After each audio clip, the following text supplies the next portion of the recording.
Hi students, this is Archana Suta, Department of Botany, Government College for Girls, Sector 14, Gurugram. We all are passing through such times where we cannot meet each other. So that is why I have created a special corner in my house for you people where I can record my lecture and pass on to you.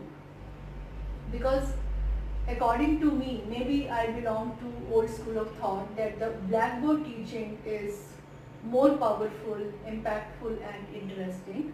So I always believed in conventional mode of teaching. So here I am taking up one lecture from the Xanthophyta, that is the genus Vaucheria.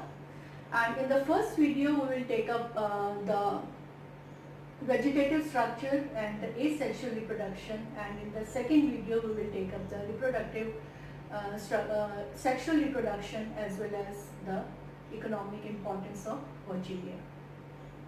Now before starting with the lecture, I want to share one thing, like we are all stuck at our homes. So why not make the best possible use of this time and strengthen our family bonding with our siblings as well as parents.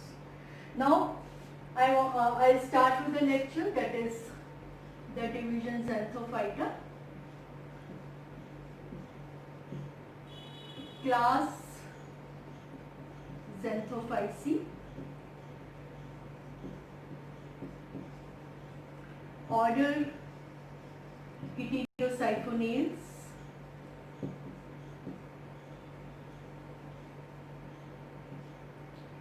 Family Vaucheriaceae. Now here, as we can see, the name of the family is on the name of the genus, because Vaucheria represents maximum character of the family Vaucheriaceae, and this trend is almost present in most of, we can say, the divisions of the algae, that the name of the family is on the name of the genus itself. Now coming to the occurrence or the habitat,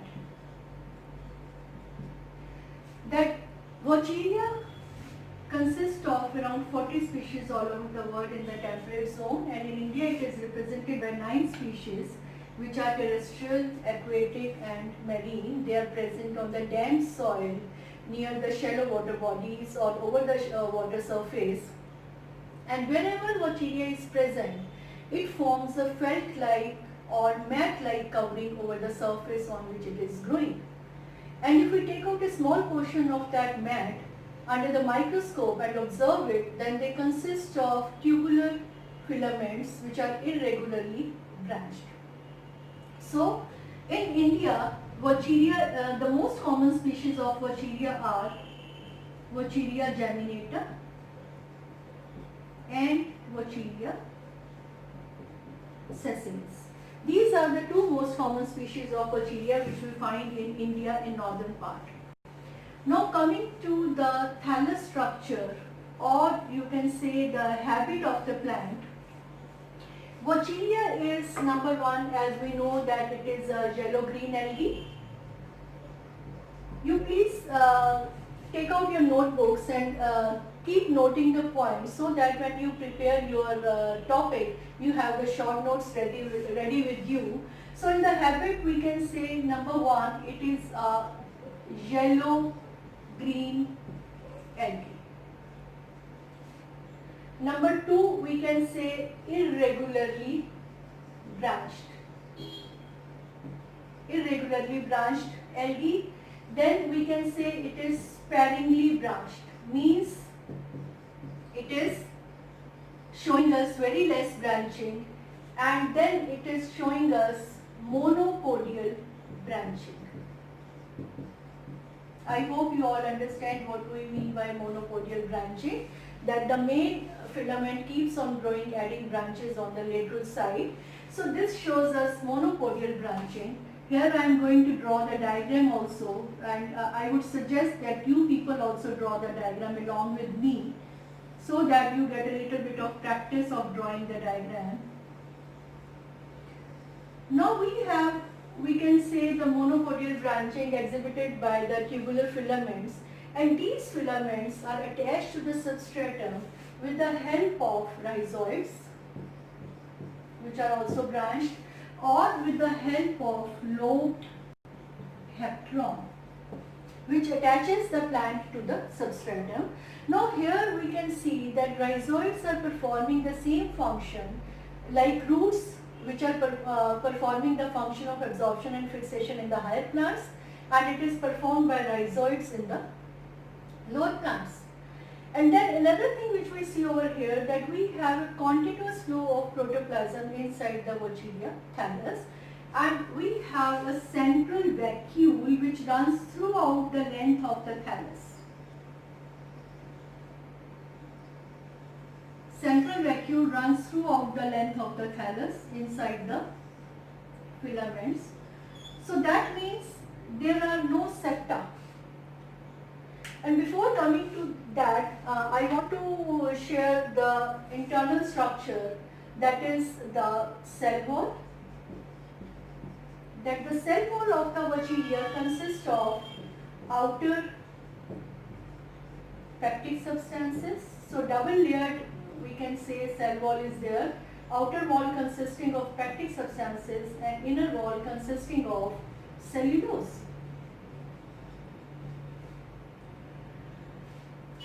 Now these two wall layers enclose a continuous flow of protoplasm inside them, and this protoplasm contains, we can say, the membrane bound organelles are there, mitochondria, endoplasmic reticulum, large number of chromatophores are there, vesicles are there, large number of nuclei are there.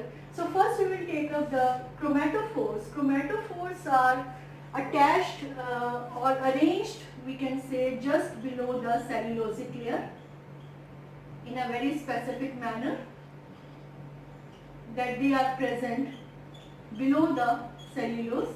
I am not drawing the complete diagram, just to give you an idea that here we have the chromatophores. This is our cell wall. This is the central vacuole. This is oogonium that we will take up later on when we will do the sexual reproduction. So chromatophores are arranged all along the cell wall below the cellulosic layer. And if we see the chromatophores, then chromatophores consist of, let me rub some of the points from here, that they consist of chlorophyll A,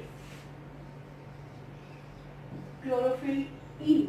Now, if you see the different classes of the algae and the genus belonging to them, chlorophyll A is universal in algae. It is present in all divisions, whether it is Xanthophyta, Chlorophyta, Rhodophyta, Phaeophyta, that they contain chlorophyll A, and it is the chlorophyll B, C, D and E which vary depending upon the division. Like we have chlorophyll E over here, then we have xanthophylls, carotenoids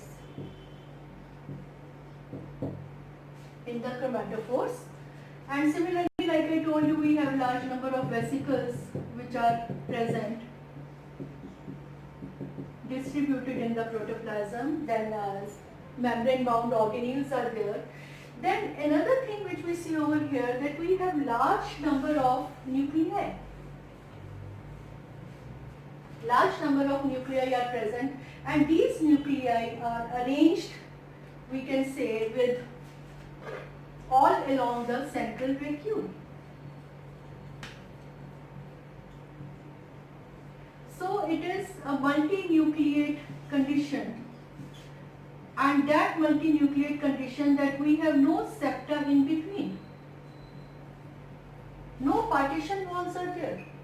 Multinucleate condition is there and without any septa in between. So that makes it, we can say, cynocytic. The thallus of the Wuchereria is known as cynocytic because it is multinucleated and without any partition wall. So this is also known as acellular. It is acellular, it is aseptate. Why we call it as acellular? We don't call it as unicellular or multicellular, because we cannot call it as multicellular because we don't find any partition walls in the thallus. We cannot call it as a unicellular because we have large number of nuclei and all other organelles which are present inside the thallus. So the best way to describe this, that is the acellular condition of the Vaucheria. Then we have, along with this, that the protoplasm of the Vaucheria is running throughout the thallus. Now this makes this plant very vulnerable to the injuries. If suppose an injury occurs, then all the cytoplasm can ooze out of the thallus because there are no partition walls to stop it. So there is a mechanism, we can say, in the Vaucheria that the septa appears at the time of injury and at the time of formation of the reproductive structures, we have the formation of the septum. So to avoid the dying out of the plant due to a small injury, the septum appears whenever injury occurs in the plant. Then another thing which we have to see over here, that we have another feature which we call it as cytoplasmic streaming.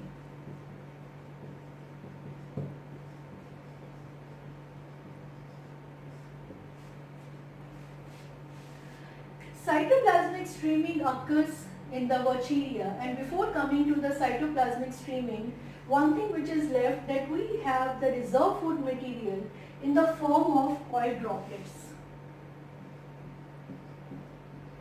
We don't have any pyenoids because pyenoid is the most common structure which is associated with the chlorophylls, and it is a starch storing body. But we don't find starch in Vaucheria. The reserve food material in the Vaucheria is in the form of oil droplets.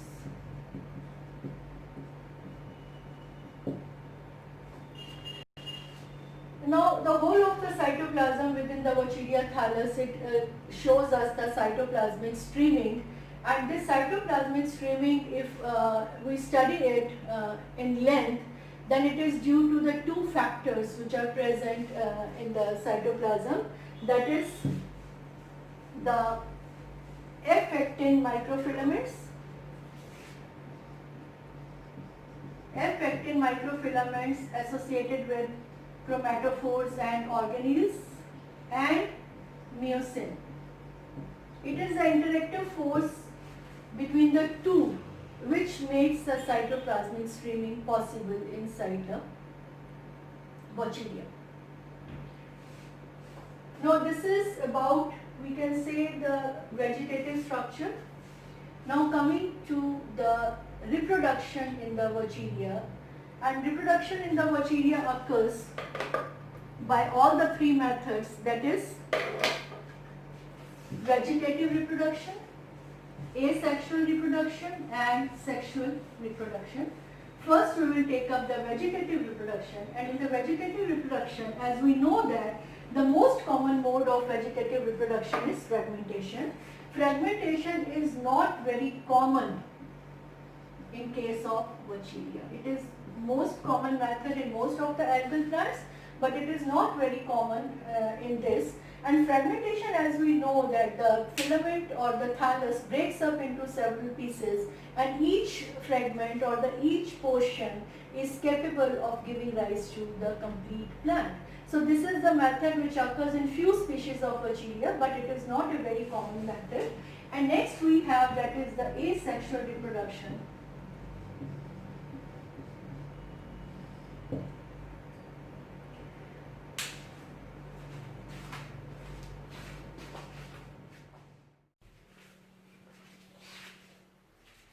Asexual reproduction occurs in many ways. Number one, formation of zoospores. Number two, formation of aplanospores.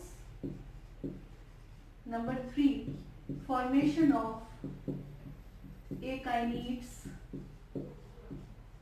hypnospores or cysts. These are the various ways with which Vaucheria reproduces asexually, depending upon the conditions of the environment. Like aquatic plants form the zoospores, terrestrial plants, they form the aplanospores, and we have the formation of kinetes or ichnospores in both, that is aquatic as well as terrestrial species. Now coming to the production of the zoospores. Zoospores require certain environmental conditions which favor their production. Number one, low intensity of light.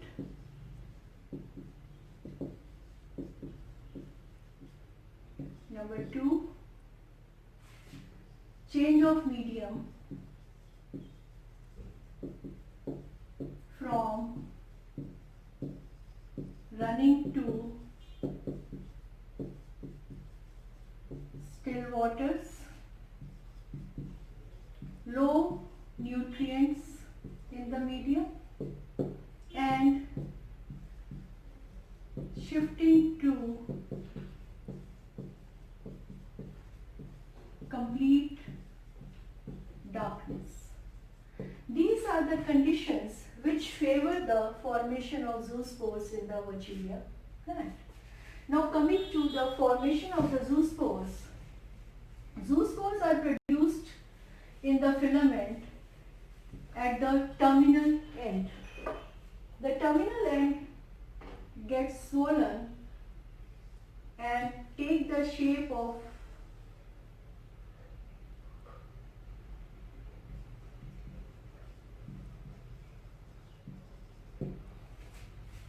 ovoid structure, which can be called as cup-shaped structure also, and all the nuclei, the chromatophores, other cytoplasmic organelles, they start accumulating in the swollen part. And this swollen part later on gets separated from the rest of the filament by formation of septa, like we discussed earlier, that the septa appear at the time of formation of the reproductive structures as well as at the time of injury. Now there is the formation of the zoospore inside this club-shaped structure, which is known as zoosporangium. Inside the zoosporangium, we will have a definite arrangement of the nuclei as well as the chromatophores. Now there is a reversal of arrangement of the nuclei and the chromatophores, that the nuclei come to lie next to the wall. All the nuclei get arranged themselves next to the wall of the zoosporangium, and chromatophores shift in the center. They move, so there is complete reversal of arrangement of the nuclei as well as the chromatophores, and all other organelles, we can say, they are present inside this. And as the formation of the zoospore progresses, then we have the shrinkage of the protoplasm of the zoospore from the rest, and it forms a oval-shaped structure inside the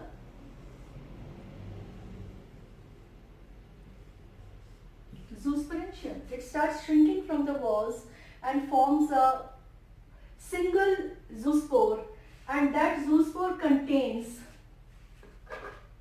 large number of nuclei, like we discussed, and outside these nuclei we have the formation of two centrioles outside each nuclei. I am not drawing the complete diagram, like I told in the previous this thing also, that I am just going to give you an idea how to draw.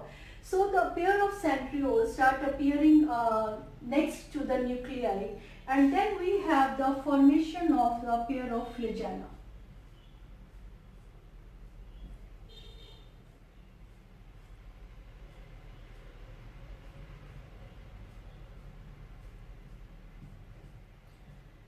Each nuclei contains a pair of flagella, which arises from a pair of centriole. And rest of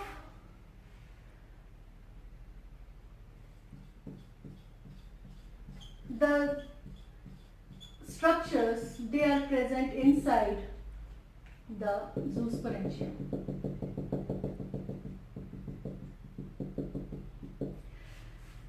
Now, as we can see over here, that when we see the structure of the zoosporangium, it is multinucleated structure, and there were certain views that what should be the name of this zoospore, because earlier we have seen that the zoospore, large number of zoospores are produced in different alga in one zoosporangium. Hundreds of zoospores are produced per zoosporangium, but here we have single zoosporangium which is produced and it is multinucleated. So this zoospore is known as a compound zoospore, or we call it as synzoospore, because they say there can be a possibility that nuclei were not able to get separated and the protoplasts remain together. So that is why it is known as the compound zoospore or the synzoospore. Now, once the formation of the zoospore is complete, we have the multiflagellated structure which is present inside the zoosporangium. Then it gets liberated by the dissolution of the wall. The wall of the zoosporangium gets dissolved or gelatinized due to the environmental conditions, so that this zoospore comes out.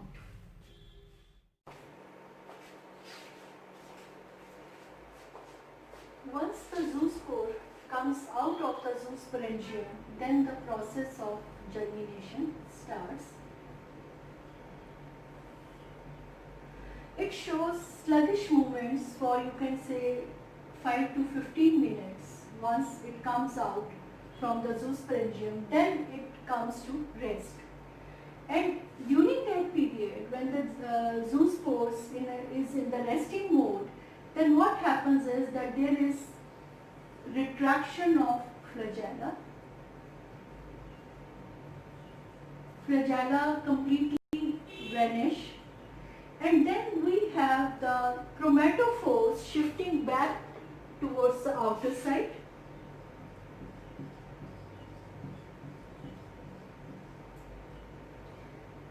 And nuclei start moving inside, just like we find the arrangement in the vegetative thallus.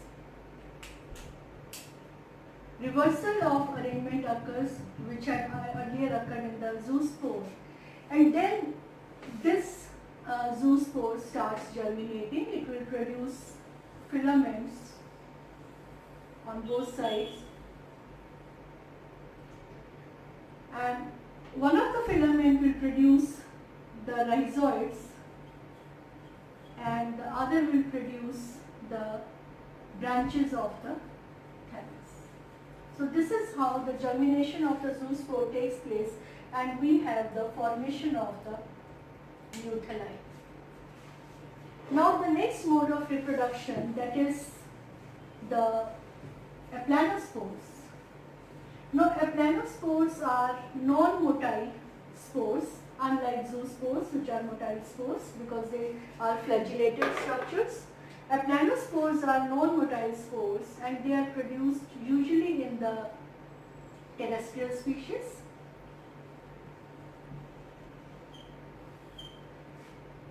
The production of aplanospore or the process of formation of aplanospore is almost similar, that they are also produced at the terminal end of the thallus, and the terminal end gets swollen and all the nuclei and the chromatophores, they start moving towards the swollen portion,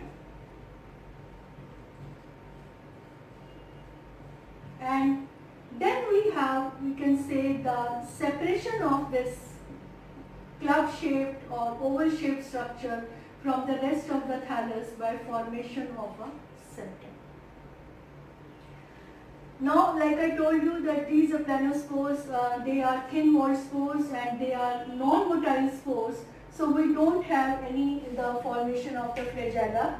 It is simply that they start retracting from the wall and form a globular or oval structure. So single spore is produced in aplanosporangium.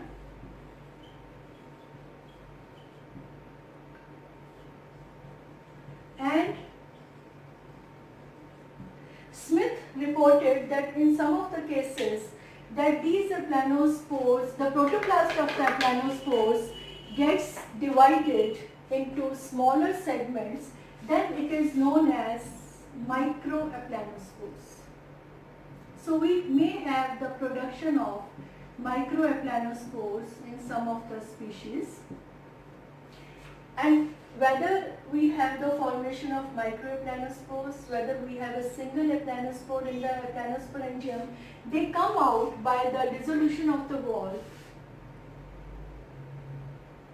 They are released in the outer atmosphere, and once they are released, then they start germination, and the process of germination is similar, just like the process of the zoospore germination.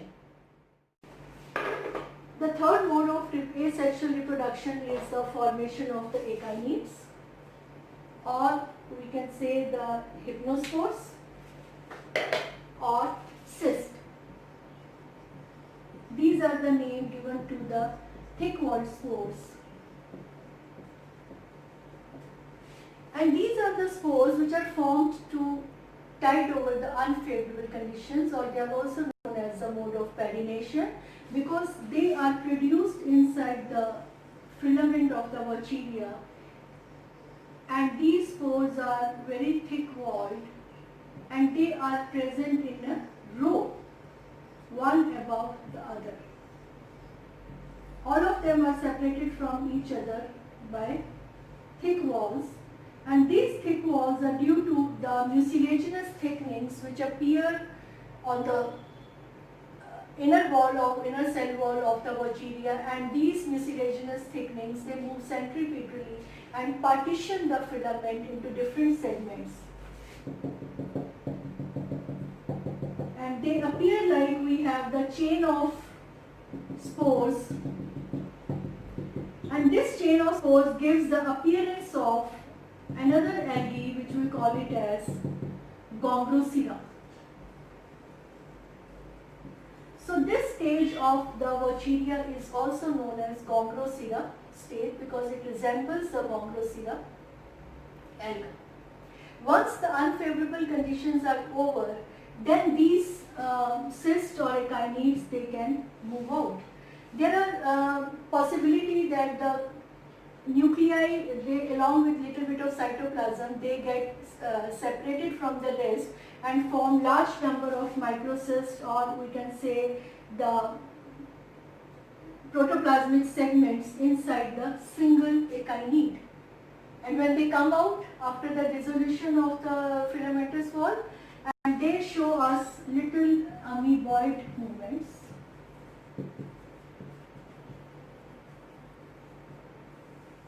Because they consist of small protoplasmic segments, and these small protoplasmic segments, they come over the substratum and then they germinate in the same way, just like we have the germination of the zoospore as well as the aplanospore. So these are the modes of asexual reproduction, that is zoospore, aplanospores, and echinids or hypnospores and the cyst. And next we will take up the sexual reproduction.